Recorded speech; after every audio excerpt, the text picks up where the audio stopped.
Hello' বন্ধু বান্ধৱী সকল আপোনালোকক পুনৰবাৰ স্বাগতম জনাইছোঁ। আজি এটা বহুত গুৰুত্বপূৰ্ণ ভিডিঅ' লৈ আহিছোঁ।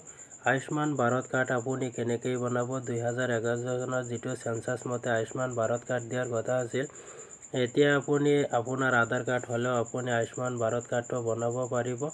আয়ুষ্মান মিত্ৰত আপুনি কেনেকৈ ৰেজিষ্ট্ৰেশ্যন কৰিব এই ভিডিঅ'ৰ জৰিয়তে সম্পূৰ্ণভাৱে ষ্টেপ বাই ষ্টেপ দেখুৱাই দিম। আপুনি চাব পাৰে নেশ্যনেল হেল্থ অথৰিটিৰ পৰা দিছে এইটো, আৰু আপুনি ওপৰত মেনু আছে, আপুনি মেনুত চাব পাৰিব কেনেকৈ আপুনি এপ্লাই কৰিব। আৰু মই এই লিংকটো ভিডিঅ'ৰ ডিছক্ৰিপশ্যনত দি দিম, আপুনি তাত ক্লিক কৰি ডাইৰেক্ট এইটো পেজলৈ আহিব পাৰিব। অহাৰ পিছত আপুনি এইটো মেনু আছে, আপুনি মেনুত ক্লিক কৰি দিব। মেনুত ক্লিক কৰি দিয়াৰ পিছত আপুনি তলত দেখা পাব পৰ্টেল, আপুনি তাৰ তলত দেখা পাব আয়ুষ্মান মিত্ৰ, আপুনি আয়ুষ্মান মিত্ৰত ক্লিক কৰি দিব। আয়ুষ্মান মিত্ৰত ক্লিক কৰি দিয়াৰ পিছত আপুনি এইটো পেজলৈ আহিব। এইটো পেজলৈ অহাত আপুনি চাব পাৰে আয়ুষ্মান মিত্ৰ, আপুনি আয়ুষ্মান মিত্ৰ এইটো পেজলৈ আহিব। অহাৰ পিছত আপুনি স্ক্ৰল ডাউন কৰিলে দেখা পাব ক্লিক হিয়াৰ টু ৰেজিষ্ট্ৰেশ্যন, আপুনি ৰেজিষ্ট্ৰেশ্যনত ক্লিক কৰি দিব। দিয়াৰ পিছত আপোনাৰ সন্মুখত এইটো পেজ অ'পেন হ'ব। ইউজ মেনেজমেণ্ট, আপুনি চেল্ফ ৰেজিষ্ট্ৰেশ্যন, আয়ুষ্মান মিত্ৰ ৰেজিষ্ট্ৰেশ্যন, আপুনি চেল্ফ ৰেজিষ্ট্ৰেশ্যনো কৰিব পাৰিব বা আয়ুষ্মান মিত্ৰ ৰেজিষ্ট্ৰেশ্যন ID বনাব পাৰিব। ID বনাবলৈ হ'লে আপুনি এইটোত লিংকত ক্লিক কৰি দিব। লিংকটোত ক্লিক কৰি দিয়াৰ পিছত আপোনাৰ মোবাইল নম্বৰ দি দিব। ইয়াৰ পৰা আপোনাৰ মোবাইল নম্বৰ আৰু আধাৰ কাৰ্ডটো দি দিব। আধাৰ কাৰ্ডত যিটো মোবাইল নম্বৰ দিছিল আপুনি সেইটো মোবাইল নম্বৰে দি দিব। দিয়াৰ পিছত ছাবমিটত ক্লিক কৰি দি আপোনাৰ এইটো মেছেজ আহিব, আপুনি ইয়াত টিক মাৰ্ক কৰি দিব। টিক মাৰ্ক কৰি দিয়াৰ পিছত আপোনাৰ মোবাইলত এটা OTP আহিব, আপুনি OTPটো ইণ্টাৰ OTP দি দিব।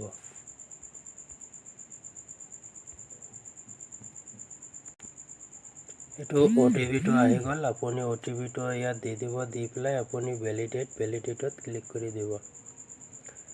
ভেলিডেটত ক্লিক কৰি দিয়াৰ পিছত আপোনাৰ OTP ভেৰিফাইড ছাকচেছফুলি দেখাব, আপুনি অ'কেত ক্লিক কৰি দিব। দিয়াৰ পিছত আপুনি অলপ টাইম ৱেইট কৰিব। এইটো আপোনাৰ আধাৰ কাৰ্ডৰ ডিটেইলছটো, আপোনাৰ পাৰ্চনেল ডিটেইলছটো ইয়াত আহি যাব, যিটো আধাৰ কাৰ্ডত ডিটেইলছটো দিয়া আছিল।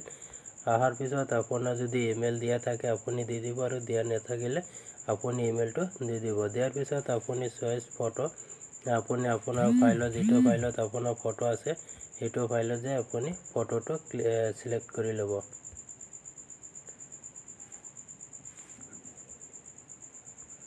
ফটোটো চিলেক্ট কৰি ল'ব।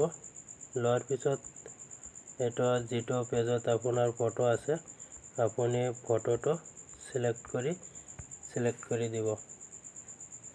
দিয়াৰ পিছত আপুনি তললৈ আহিব। যদি ওপৰৰ এড্ৰেছ অৰ্থাৎ পাৰ্চনেল ডিটেইলছটো যদি আপোনাৰ কৰেছপণ্ডেঞ্চ এড্ৰেছৰ লগত ঠিকে থাকে আপুনি টিক মাৰ্ক কৰি দিব। এইটো টিক মাৰ্ক কৰি দিব। দিয়াৰ পিছত আপুনি ডিক্লাৰেশ্যনত ক্লিক কৰি দি আপুনি চেল্ফ ৰেজিষ্টাৰত ক্লিক কৰি দিব। চেল্ফ ৰেজিষ্টাৰত ক্লিক কৰি দিয়াৰ পিছত এইটো আয়ুষ্মান মিত্ৰ ID ক্ৰেডিট ছাকচেছফুলি, আপোনাৰ এইটো ছাকচেছফুলি ক্ৰেডিট হৈ গৈছে। আপুনি এতিয়া অ'কেত ক্লিক কৰি দিব।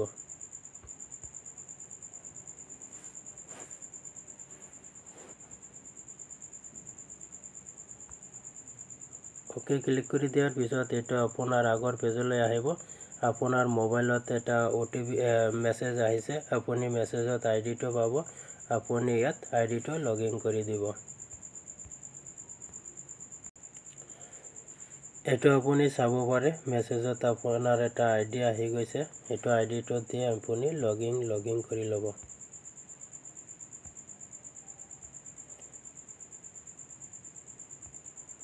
এতিয়া আপুনি আয়ুষ্মান লগিনত ক্লিক কৰি দিব। দিয়াৰ পিছত আপুনি ইয়াত আপোনাৰ IDটো দি দিব। IDটো দিয়াৰ পিছত আপুনি প্ৰচিডত ক্লিক কৰি দিব। প্ৰচিডত ক্লিক কৰি দিলে আপোনাৰ মোবাইলত এটা OTP যাব, যিটো মোবাইলত আপুনি ৰেজিষ্টাৰ কৰিছে। OTPটো ইয়াত দি দিব।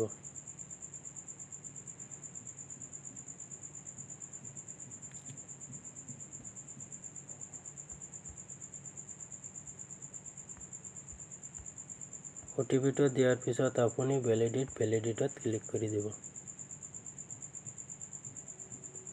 ভেলিডেটত ক্লিক কৰি দিয়াৰ পিছত এইটো আপোনাৰ এতিয়া আইডিটো ক্ৰেডিট হৈ গ'ল। এতিয়া আপুনি ইয়াত চাব পাৰে আপোনাৰ আইডিটো ক্ৰেডিট হৈ গ'ল। গতিকে এনেকৈ আপোনাৰ আইডিটো ক্ৰেডিট কৰিব পাৰে। কৰাৰ পিছত আপুনি ইয়াত চাব পাৰে টোটেল আপুনি কিমান কৰিছে, টোটেল ৰেজিষ্ট্ৰেশ্যন ডান আপুনি কিমান ৰেজিষ্ট্ৰেশ্যন কৰিছে ইয়াত চাব পাৰিব। এই আইডিৰ জৰিয়তে আপুনি আয়ুষ্মান ভাৰত কাৰ্ড এতিয়া আপুনি বনাব পাৰিব। ইউজাৰ মেনেজমেণ্ট ডেছবৰ্ডত যাই আপুনি এইটোত চাব পাৰে। গতিকে এনেকৈ আপুনি আয়ুষ্মান মিত্ৰটো ৰেজিষ্ট্ৰেশ্যন কৰি ল'ব পাৰে। যদি এতিয়াও কৰা নাই অতি সোনকালে কৰি লওক। যদি ভিডিঅ'টো ভাল লাগিছে এটা লাইক কৰি দিব আৰু যদি চেনেলটো এতিয়া ছাবস্ক্ৰাইব কৰা নাই ছাবস্ক্ৰাইব কৰি দি পাছত থকা বেল আইকন বটনটো প্ৰেছ কৰিব আৰু ভিডিঅ'টো যিমান পাৰে আপোনাৰ বন্ধু বান্ধৱীলৈ শ্বেয়াৰ কৰি দিব যাতে সিহঁতেও আইডিটো বনাই ল'ব পাৰে। Thank U.